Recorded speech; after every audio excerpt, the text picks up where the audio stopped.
বউ, তুমি বিয়ের পর আমাদের বাড়িতে এসে এত বছরে কি কি শিখতে পারলা, কি কি জানতে পারলা, একটু বলো তো দেখি। আমি অনেক অজানা জিনিস জানতে পারছি।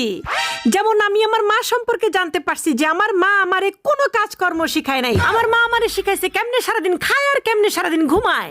আমি আমার বাপ সম্পর্কে জানতে পারছি যে আমার বাপ আমাকে কোনো আদব কায়দা শিখায় নাই। আমার বাপ আমাকে অতি আদর দিয়ে একটা বাদরে পরিণত করেছে।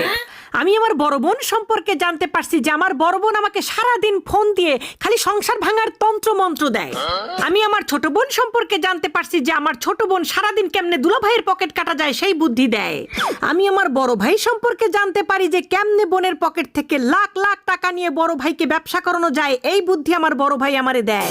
সবচাইতে বড় কথা, আমি আমার স্কুল কলেজ বিশ্ববিদ্যালয় সম্পর্কে জানতে পারছি যে তারা আমাকে কোনো শিক্ষাই নাকি দেয়নি, সেখান থেকেই নাকি আমি শিখছি কেমনে বেয়াদবি করা যায়, কেমনে বড়দের মুরব্বীদের মুখে মুখে খালি তর্ক করা যায়। আর